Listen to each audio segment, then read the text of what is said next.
Hola, buenos días. Soy Marga Montero. Estoy aquí porque me han llamado para testimoniar un poco cómo fue, pues bueno, mis vivencias en la época del franquismo en cuanto a la religión, los colegios, cómo se vivía todo. Yo nací en el año 1955 y nací en una familia, pues que en este caso pertenecía al bando franquista. Y luego ya podré explicar más un poco cómo todo eso también afectó a mi desarrollo luego, pues de dentro del colegio y fuera. Bueno, es que realmente no éramos conscientes de que estuviéramos recibiendo, yo hablo por mí, en todo momento, no era consciente de que estuviera recibiendo ninguna lección de ideología. Yo fui a un colegio católico, religioso, de monjas, en el que solamente iban niñas.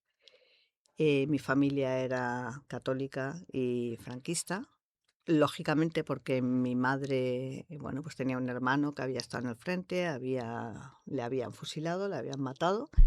Y mi padre también pertenecía al lado franquista, ¿no? Entonces, pues en aquellos momentos se suponía que la mejor educación que te podían dar era llevarte a un colegio religioso, ¿no? Y a un colegio católico. En mi caso, concretamente, yo fui a las Irlandesas, era un colegio que estaba en Velázquez, y dentro de eso, pues se decía que no era, que era uno de los un poco más abiertos, ¿no? Dentro de todos los colegios de monjas. En cuanto a disciplina, cosas que es eso. Entonces la ideología no la vivíamos, yo no la percibía de una manera consciente. Después, muchos años después, cuando mi vida fue tomando otro rumbo y aprendiendo otras cosas y conociendo otras experiencias, pues sí que me di cuenta de que eso efectivamente era una ideología que estaba basada en la, sobre todo en la religión católica, en la disciplina, ¿no? En la moral o la falsa moral y bueno, no la percibía en ese momento, pero sí la percibí más adelante. Pues a ver, me afectó muchísimo, sobre todo partiendo de la base ya de que no nos relacionábamos, por ejemplo, con chicos en el colegio. No había colegios mixtos en ese tiempo, la educación católica y el colegio católico de chicas solamente te relacionabas con chicas. Y luego la educación que te daban, tanto académica como de moral, como de costumbres, como de lo que se suponía que tenía que ser una mujer en aquella época, ¿no? Estaba todo pues muy influenciado por la sección femenina, por las ideas que había en aquella época de cómo se debía comportar una mujer tanto en su casa como fuera de su casa. Entonces me pasó lo mismo, en aquel momento no eras consciente, digamos, de las trabas, limitaciones o cómo cercenaban un poco tu libertad como mujer, ¿no? Luego después ya, cuando hay personas que nos han pasado determinadas cosas en la vida o hemos tenido otras experiencias, sí que echar la vista atrás y te das cuenta de que realmente no éramos capaces de decidir por nosotras mismas. Yo, por ejemplo, cuando me casé, no tenía todavía derecho a abrir una cuenta corriente en el banco. Y bueno, como eso, muchas cosas más, ¿no? Bueno, pues para empezar, los horarios eran muy diferentes a los que tenéis ahora. El horario era de 9, entrábamos a las 9 de la mañana. Normalmente íbamos siempre a la capilla. No recuerdo exactamente si la misa era diaria o no era diaria, pero sé que teníamos misa muchas veces, que teníamos que ir con el velo. Entonces el tema religioso estaba muy latente, ¿no? Y después de esa pequeña iniciación del día, estando en la capilla, pues ya empezábamos las clases. Teníamos diversas asignaturas y nos cambiábamos de clase con las distintas profesoras que teníamos. Eran todas profesoras, porque no había profesores, eran todo mujeres, tanto monjas como profesoras. Y luego llegaba, pues al mediodía teníamos un recreo en el que salíamos al patio.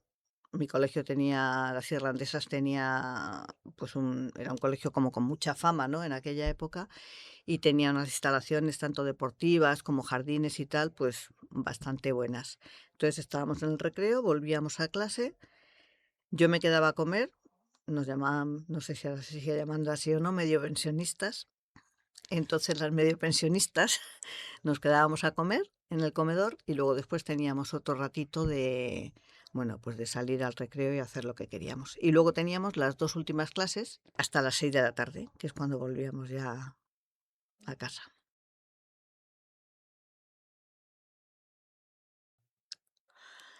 Bueno, a ver, yo realmente fui una niña, como se dice, bastante modosita y buena, entonces no recibí así excesivos castigos.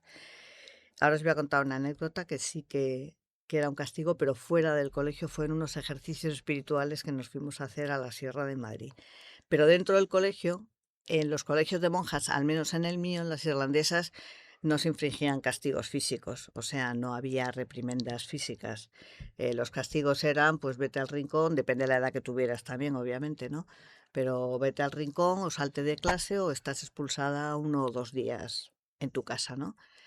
En cambio, en los colegios de chicos, mis hermanos iban a los agustinos y ahí sí que un día sí y otro también contaban que, bueno, que los profesores pues que les cogían de las orejas, que les hacían abrir las manos y darles con la regla, lo típico que se ha contado siempre, ¿no?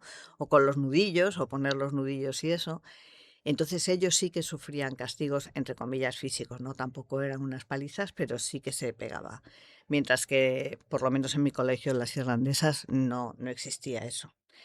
Es verdad que bueno, que luego sí que, pues bueno, una vez una monja, esto es ya una anécdota sin mucha importancia, ¿no? Pero para reflejar también las convivencias que se hacían, que eran una vez al año, nos llevaban de ejercicios espirituales, se llamaban así, pues a una de las casas que tenía el colegio, concretamente en la Sierra de Madrid. Entonces, claro, en aquella época, pues con 14, 15, 13, 16 años no tenías como mucho sentimiento religioso ahí como para estar en general, ¿no? Entonces, pues íbamos a los ejercicios espirituales, pero se compartían habitaciones y lógicamente, pues era pues como un fin de semana que pasabas fuera con amigas haciendo un poco de todo, ¿no? Y cuando te pasabas un poco, como me pasó a mí con unas amigas en la habitación una vez, pues sí que recuerdo que llegó una monja y me pegó un bofetón. Pero bueno, en aquel caso igual fue merecido. Pero era una cosa fuera de lo que es la disciplina del colegio y que fue por un motivo, o sea, por un motivo que nos pasamos, vamos, que estábamos ahí haciendo ruido, jugando a las cartas, en fin, no sé, en un supuesto espacio donde lo que había sido era a encontrarte con Dios, ¿no? A reconocerte, a hacer ejercicios espirituales, a trabajar todo eso, y nosotras estábamos allí pues haciendo un poco el gamberro. Entonces, en ese momento fue la única vez que, pero no había castigos físicos en mi colegio.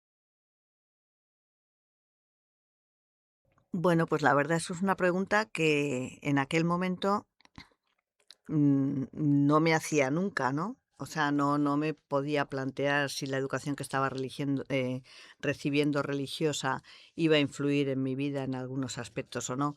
Era lo que había. Yo creo que antes estábamos más acostumbrados a no preguntar, sino, por ejemplo, los profesores tenían una autoridad incontestable.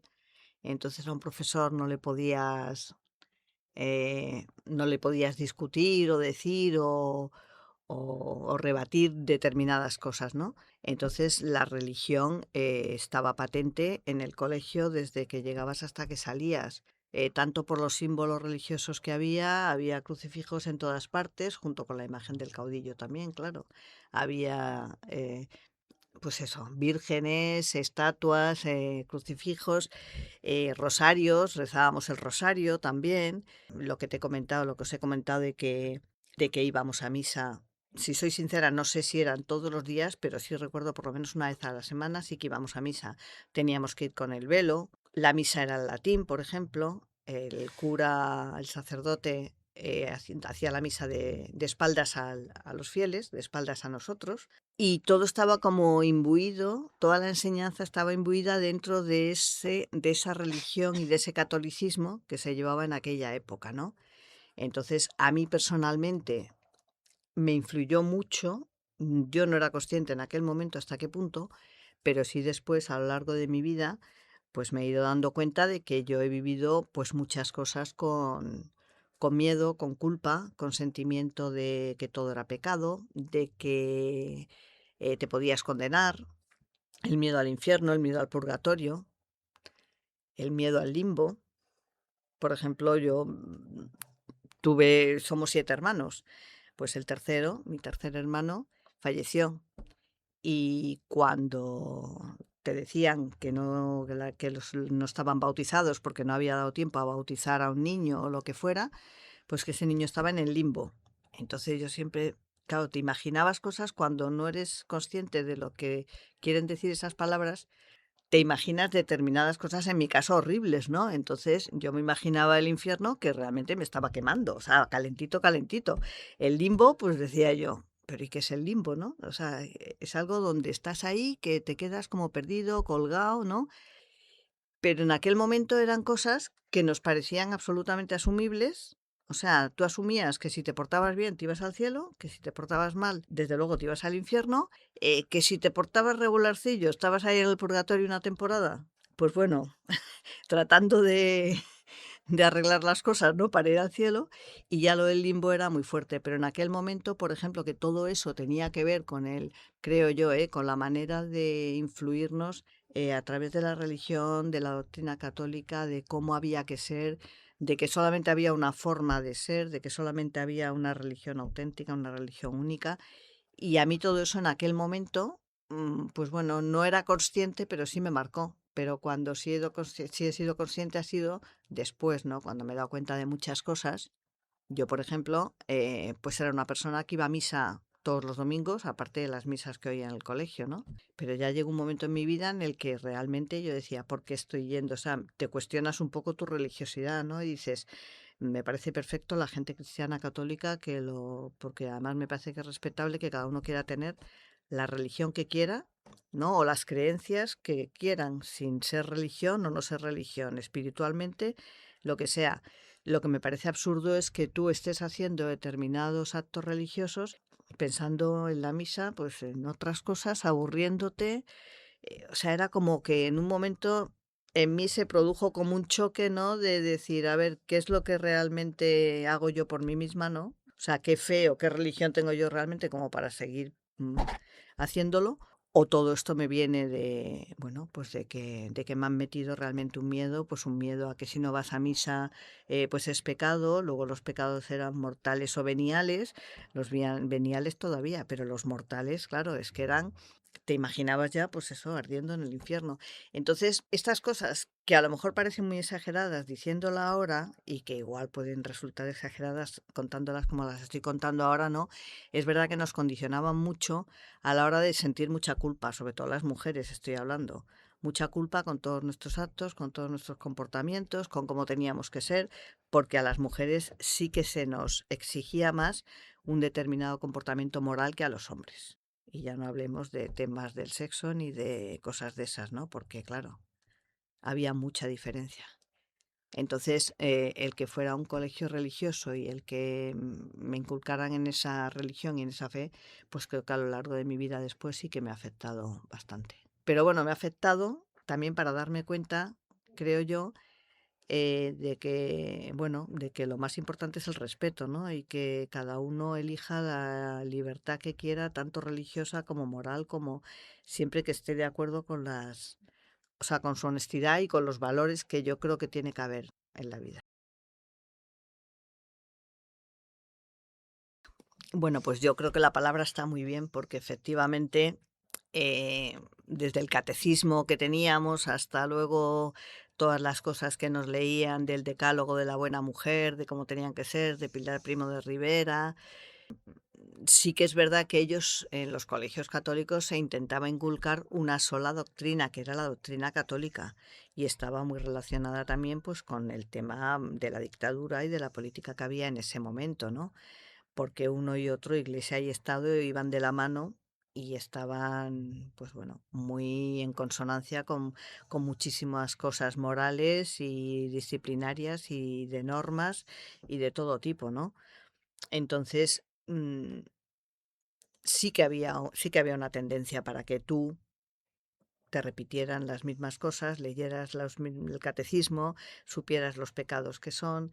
eh, Todo eso generaba luego mucha culpa, porque claro, tú te sentías mal si realmente tú fallabas en esa doctrina que te estaban dando, que era la doctrina de la Santa Madre Iglesia, de la Iglesia Católica. Además había nombres como muy rimbombantes para todo, ¿no?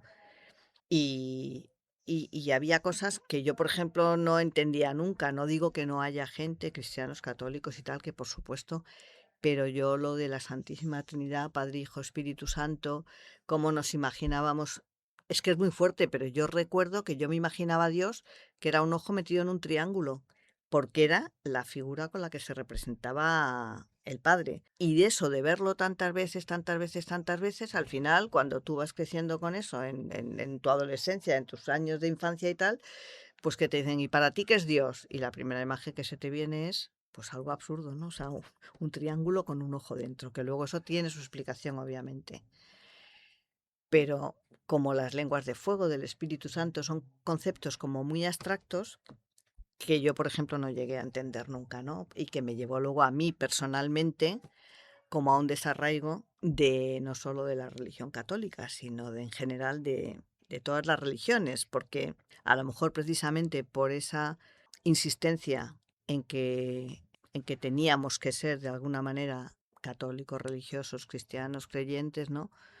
Pues bueno, hay gente que a lo mejor eso se ha quedado dentro y sigue practicándolo y yo lo respeto profundamente porque creo que hay que respetar y de hecho muchas veces lo pienso, ¿no? Qué suerte la gente que tiene tanta fe, porque me parece que lo tiene más fácil para algunas cosas, ¿no? Pero eso ya son otros temas. Pero sí que es verdad que sí que había un adoctrinamiento, porque obviamente te enseñaban, o sea, los mandamientos nos los sabíamos, los repetíamos de memoria. Eran todo las letanías, las canciones, eran todo repetir y repetir y repetir. Y de alguna manera nunca nos preguntaban, ¿no? O sea, que hubiera sido lo ideal. ¿Qué piensas tú de esto? ¿O tú compartes esto? ¿O tú estás de acuerdo con esto? O hay otras formas de ver el mundo, la espiritualidad, las cosas, o sea, no estudiábamos, como creo que, bueno, que ahora se debería también estudiar más, a lo mejor, ¿no? Otra serie de maneras de sentir la espiritualidad que no sean solamente las religiones, que además en mi caso siempre he pensado que son, pues bueno, algo que ha ocasionado muchísimos conflictos, guerras, y que en nombre de nadie puedes tú matar a nadie ni hacer determinadas cosas.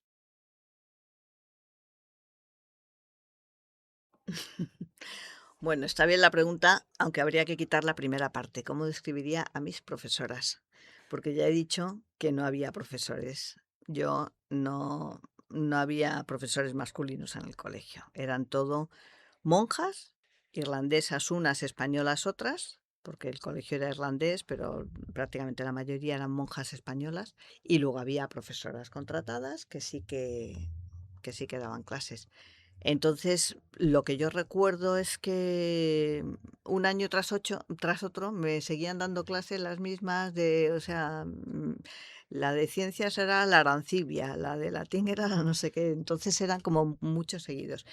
Entonces, la principal cosa que me viene ahora mismo a la cabeza, si me dices cómo describirían, pues es como gente mayor.